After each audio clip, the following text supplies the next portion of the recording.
Hello, I want to talk to the HR professionals in the room today.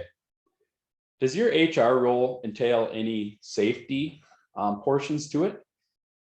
If you don't think so, there probably is a lot of integration with safety that you may not be aware of. As when I was an EHS or safety manager, that relationship with HR was key to me being able to do my job correctly, and I was key to them being able to do their job correctly. To give you one example, when I was the EHS manager of a manufacturing company, I was spending way too much time doing the onboarding training. We made it a point that we did in-person training, so it wasn't just throw in a video and have the new hires figure it out from there. It was I had to do that training myself. And what I recognized was I was doing that training far too often. It was being done typically weekly, and some of the employees going through it, or I'd say most of it, weren't even there by the end of next week. And this was before COVID. So it's only gotten worse since then.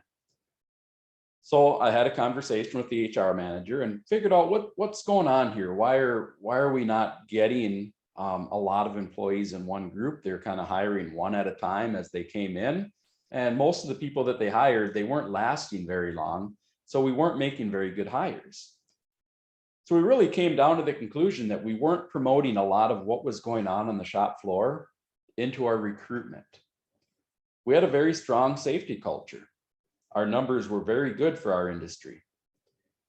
We had gotten, for example, the Minnesota Governor Safety Award and some other things that indicated that we were on the right track. So what we started doing was we kind of put our minds together and figured out how do we get this communicated to the community. So we started communicating to the community through participating in a parade. We had a safety event that was open to the public, a safety fair. So the fire department came and they had bouncy houses. We had vendors there, free food, and promoted some of the safety culture items within the plant. What started happening then is we started getting much better and much more employees applying for those jobs. So I went from doing training just about every month or every week to about one onboarding training per month.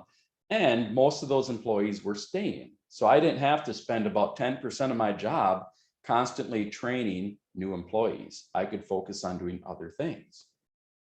So I'm sure any managers in your business would much rather spend much more time on productive things rather than trying to recruit employees that don't want to work there. So what does that mean for you? How does HR and safety work hand in hand? For one thing, do you know your company's workers' compensation modification factor, or MOD factor for short? This is very important. The MOD factor is the average of your industry compared to your business. So if let's say you're a food manufacturing plant, right? You're going to be compared to other similar sized food manufacturing plants. If you've had more injuries than average, your modification factor is going to be higher than 1. If you've had fewer injuries, your factor is going to be lower. So what that means is that ties into how much you pay for your workers' compensation. So if you have a MOD factor of 1.2, that means you have 20% more workers' compensation payouts in the last 3 years than an average company. So you're going to be paying 20% more. Conversely, if you have a MOD factor of 0.8, you have 20% fewer injuries and you're going to be paying 80% of the work comp that an average company would pay. So as you can imagine, that number adds up very quickly in a business. And that MOD factor takes 3 years for its life cycle. So if you have an injury that an employee has to go to the ER, that cost for that injury takes 3 years before it falls off. Next, we have lost time and restrictions. So if you have employees that, let's say you have 3 employees that are out right now with lost time and restrictions because of injuries. That means that, let's say you're trying to hire 5 employees. Now you essentially have 8 job openings that you're trying to fill. You're going to be short-staffed by 8 because those 3 employees who are on restrictions can't do their full productive jobs. And a lot of times what you end up with is managers and supervisors that have to chase them around and have them sign papers, make sure they're staying within their restrictions and things like that, following up if they're on lost time, following up on those doctor visits and therapy and things like that. So If you have somebody out on lost time, they're not just one employee. They're all the time that we have to spend as managers and supervisors following up on that. All right, so one employee lost for lost time temporarily is still going to be much, it's going to be more than one employee. So you're going to lose a lot of productivity with injuries. Company culture leads to engagement, retention, and recruitment. So if you have poor safety culture and employees don't know what to expect, they don't feel like they're treated well or cared about, they don't know that their safety is valued or cared about, they're going to leave your job much quicker. And they're going to tell their friends about that job being, they don't care about me, or don't come work here because we're not safe. That's going to make your job as an HR professional much, much more difficult to get over that reputation in the community.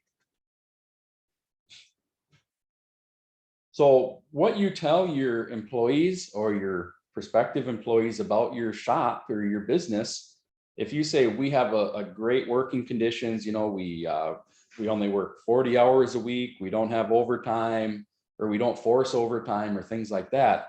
If that's what you're telling employees, and then you go out on the shop floor and they see unsafe work conditions and things like that, you've essentially been blowing smoke. So HR and safety are really the integrators for each other, that if for HR to have a good job that they can promote to good and potential employees, there has to be that strong safety culture in the business, or you are not going to fill those positions consistently. So I would love to help you figure out how to build your safety culture, how your HR professional, as an HR professional, you should be working with safety, whether you have a safety professional that you work with, or if you have to drive it yourself. I would love to be a resource for you. So if you have any questions, feel free to reach out. Even if it's just a simple question that we might be able to answer for you, we'd love to help. And Brad Kramer with Provenio Consulting, and we want to be your safety solution.